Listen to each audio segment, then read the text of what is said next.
Invasi Normandia, yang nama kodenya adalah Operasi Overlord, adalah sebuah operasi pendaratan yang dilakukan oleh pasukan sekutu saat Perang Dunia Kedua pada tanggal 6 Juni 1944. Dan hingga kini, invasi Normandia merupakan invasi laut terbesar dalam sejarah, dengan hampir 3 juta tentara menyeberangi Selat Inggris dari Inggris ke Prancis yang diduduki oleh tentara Nazi Jerman. Operasi ini berhasil karena kode Enigma Jerman yang sudah dipecahkan.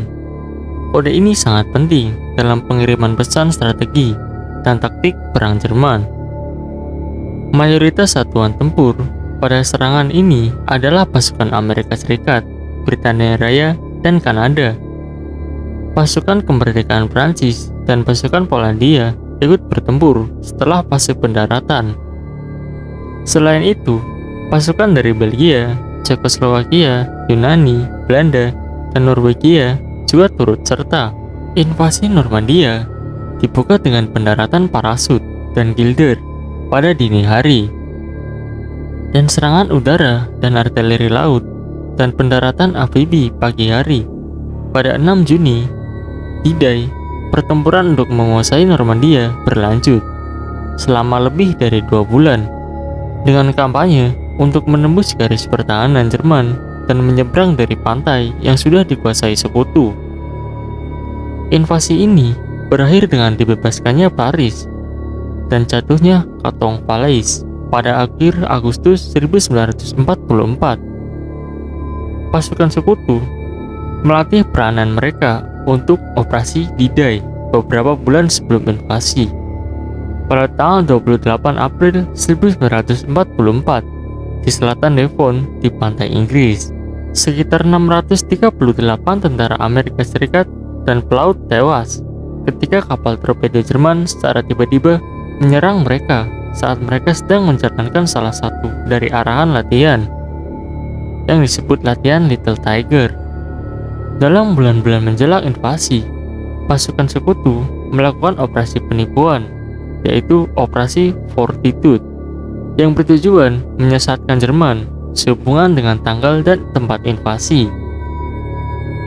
Ada beberapa kebocoran sebelum atau pada D-Day.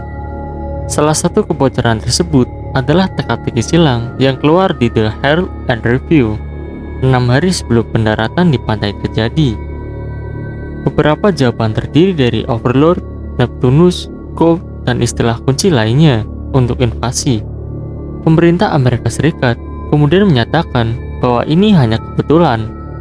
Melalui urusan Chechiro, Jerman memperoleh dokumen yang berisi referensi tentang Overlord, namun tidak memiliki dokumen-dokumen yang merinci semuanya, yang seperti John Bujold memainkan peran penting dalam meyakinkan komando tinggi Jerman bahwa Normandia adalah serangan pengalih perhatian terbaik Amerika Serikat, Mayor Jenderal Henry Miller, kepala petugas suplai dari US-9 Angkatan Udara, saat pesta di Hotel Claridge di London, mengeluh mengenai masalah penerimaan suplai yang ia alami, tetapi itu dikatakan setelah invasi. Setelah invasi Jerman terhadap Uni Soviet, Sovietlah yang melakukan mayoritas pertempuran yang menghadapi Jerman di Eropa.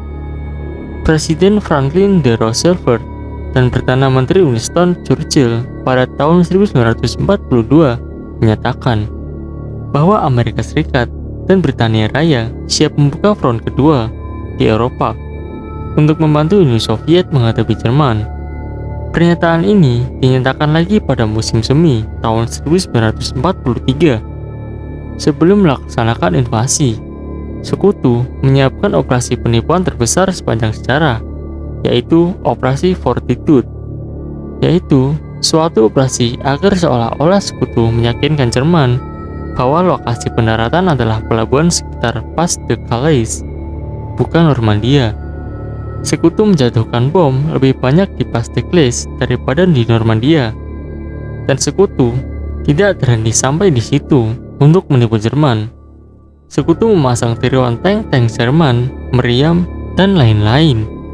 Sementara itu, Britania Raya di bawah Winston Churchill ingin menghindari serangan langsung seperti pada Perang Dunia ke-1 yang pasti akan menyebabkan banyak korban.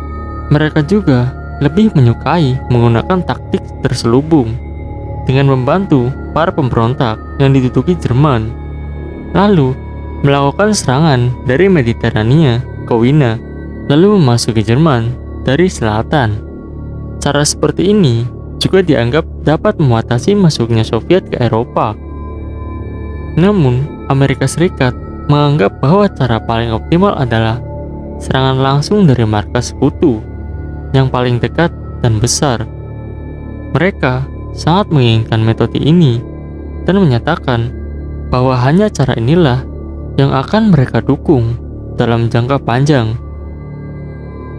Dua proposal awal direncanakan, yaitu Operasi Sledgehammer yang merupakan invasi untuk tahun 1942 dan Operasi Round Up, yaitu invasi lebih besar daripada tahun 1943. Proposal yang kedua diterima, lalu diganti namanya menjadi Operasi Overlord dan ditunda sampai 1944. Sekitar 6.900 kendaraan laut, termasuk 4.100 kendaraan pendarat, digunakan untuk invasi ini, dipimpin oleh Admiral Bertram Ramsay.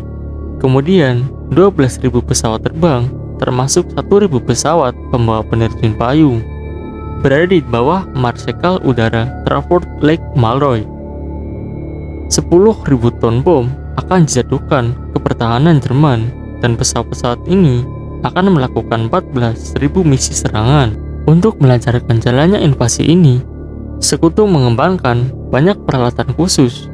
Mayor Jenderal Burns Hobart ditugaskan untuk mengetahui pengembangan kendaraan lapis baja khusus. Kendaraan-kendaraan ini yang dijuluki Hobart Fortnite antara lain tank yang bisa berenang, tank pembersih ranjau, tank pembuat jalanan, dan tank khusus untuk menghancurkan gedung beton. Pengetesan kendaraan-kendaraan ini dilakukan di Kirkmac Breorty di Yorkshire, Inggris. Selain kendaraan lapis baja, dibuat juga 2 pelabuhan buatan Mulberg Harbour agar bisa mendatangkan persediaan secara cepat. Ditambah dengan tidak adanya pelabuhan laut dalam di lokasi pendaratan. Untuk mengirimkan bahan bakar dari Inggris, Sekutu menjalankan operasi Pluto atau Pipeline Under the Ocean, yaitu jalur pipa bawah laut. Dan itulah sejarah terjadinya Operasi Overlord.